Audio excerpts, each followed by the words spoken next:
అనగనగా ఒక రాజు, అనగనగా ఒక రాణి. రాణి గుణము విన్న రాజు మనసు విన్న. ఆ రాజుకు 7 కొడుకులున్నారు. వారు చదువు సంధ్యలుండి కూడా చవటనయారు. కొడుకులతో పాటి రాజు కుక్కను పెంచి ప్రేమయని పాలు పోసి పెంచసాగెను.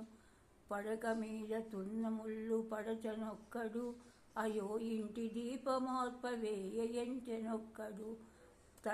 తండ్రులు విషమని తలచెనొక్కడు, పరుచు పెళ్ళామే బెల్లమని భ్రమిసెనొక్కడు. రాది నాది అనుకున్నది నీది కాదురా, రాయన్నది ఒకనాటికి రక్తమౌనురా. కూరిమి గలవారంతా కొడుకులేనురా, జాలి గుండెలేని కొడుకు కంటే కుక్క మేలురా. అనగనగా ఒక రాజు, అనగనగా